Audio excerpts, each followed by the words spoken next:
Hi guys, so I'm still trying to work out what to do with this battery tray. We got a little bit of play down here. That's as far as it can go that way.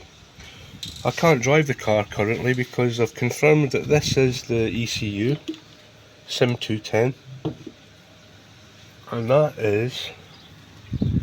this is the fuse board. This is relays. I can't drive the car and leave these flapping around in the breeze. It's just a non-starter.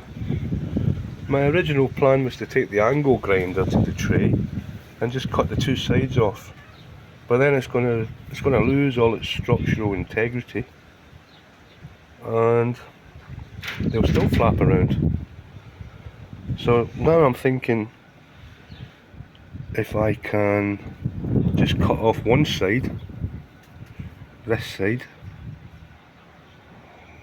Yeah, I'm going to try it. I don't know if it's going to work though, because the battery tray is plastic. It might just crack, flake apart, I don't know. This car's made of Coke cans and yogurt pots, so it's a piece of rubbish.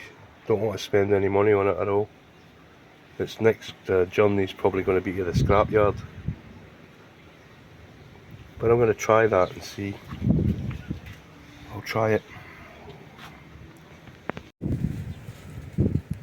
The angle grinder's done its stuff. So I've taken this end off.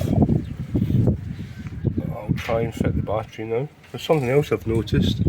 The eagle-eyed amongst you may have noticed from yesterday's video, this vacuum hose is loose. You see?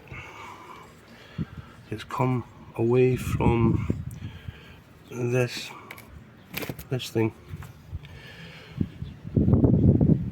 I have no idea what it does, but it might explain the absolutely piss poor performance this car's had.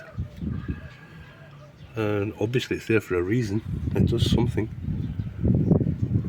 if nothing else than just preserve the vacuum. So I'll pop that back on and see what happens. It's going to have to help. And let's carry on with this. So rain stops play here. I think I'm done. I've replaced this thing. This is in. It's against my better judgment to do this modification, even if the original design was by Ford. Never mind, it's all back, it's all held in. This is the important part on this. So, we'll see.